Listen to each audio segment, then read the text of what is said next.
ವಿಜಯೇಂದ್ರಗೆ ಪರೋಕ್ಷವಾಗಿ ಟಾಂಗ್ ಕೊಟ್ಟಿದ್ದಾರೆ ಯತ್ನಾಳ್. ನಾನು ನೋಡ್ತಾ ಇದ್ದೇನೆ, ಕೆಲವರಿಗೆ ಬಹಳ ತಾಪ ಆಗ್ತಾ ಇದೆ. ರಾಜ್ಯದಲ್ಲಿ ಕೆಲವರು ಒಂದೇ ರಾತ್ರಿಯಲ್ಲಿ ರೈತರಾಗ್ತಿದ್ದಾರೆ. ವಿಜಯೇಂದ್ರಗೆ ಪರೋಕ್ಷವಾಗಿ ಈ ರೀತಿ ಸ್ಟೇಟ್ಮೆಂಟ್ ನೀಡೋ ಮೂಲಕ ಟಾಂಗ್ ಕೊಟ್ಟಿದ್ದಾರೆ ಯತ್ನಾಳ್. ಪ್ರತಿಭಟನೆಯಲ್ಲಿ ಒಂದು ರಾತ್ರಿ ಮಲಗಿದ್ರೆ ಆತ ರೈತಾನಾ ಅಂತ ಪ್ರಶ್ನೆ ಮಾಡಿದರೆ, ಜೊತೆಗೆ ಒಬ್ಬರ ಬಾಯಲ್ಲೊಬ್ರು ಕೇಕ್ ಹಾಕೊಂಡ್ರೆ ಮುಗೀತಾ ಅಂತ ಗದಗದಲ್ಲಿ ಶಾಸಕ ಬಸನಗೌಡ ಪಾಟೀಲ್ ಯತ್ನಾಳ್ ವಿಜಯೇಂದ್ರಗೆ ಪರೋಕ್ಷವಾಗಿ ಟಾಂಗ್ ಕೊಟ್ಟಿದ್ದಾರೆ. ನೌಕರಿಗೆ ನೌಕರಿ ಕೊಡಬೇಕು. ನಮ್ಮ ಎಲ್ಲ ಬಡವರಿಗೆ, ಎಲ್ಲ ಜನಾಂಗದ ಬಡವರಿಗೆ ಇರಲಿಕ್ಕೆ ಒಂದು ಒಳ್ಳೆಯ ಮನೆ ಕೊಡಬೇಕು. ಒಬ್ಬ ಮುಖ್ಯಮಂತ್ರಿ ನಾವು ಇದನ್ನು ವಿಚಾರ ಮಾಡೋದ್ಬಿಟ್ಟು ಏನು ರೊಕ್ಕ ಇಲ್ಲ, ಖಾಲಿ ಆಗೈತೆ ಅಂದಮೇಲೆ ನೀವು ವಿಚಾರ ಮಾಡಿರಿ, ನಿರುದ್ಯೋಗ ಸಮಸ್ಯೆ ಹೆಚ್ಚಾಗಿದೆ.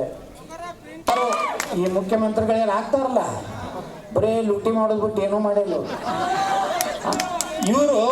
ನೀವು ಕೇಳ್ರಿ, ನಿಮ್ಮ ಕ್ಯಾಂಡಿಡೇಟ್ಗಳು ಬರ್ತಾವೆ ಮುಖ್ಯಮಂತ್ರಿ ಆದವರು, ನೀವು ದುಬೈದಾಗ ಯಾಕೆ ಆಸ್ತಿ ಯತ್ನಾಳ್ ಬಂದಾಗ ಹಿಂಗೆ ಹತ್ತಿದ್ದ, ಎಲ್ಲೆಲ್ಲಿ ಆಸ್ತಿ ಮಾಡಿರುತ್ತ ಹೌದೇನ್ರಿ ಅಂತ ಕೇಳ್ರಿ.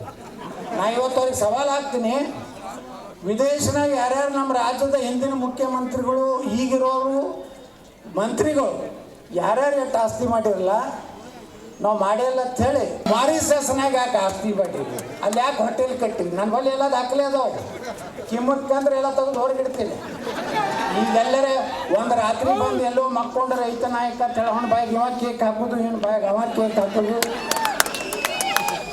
ಇವತ್ತು ವಾಸ್ತವಿಕವಾಗಿ ರೈತರಿಗೆ ಅನುಕೂಲ ಮಾಡಬೇಕಾದ್ರೆ ರೈತನಿಗೆ ನೀರು ಕೊಡಬೇಕು.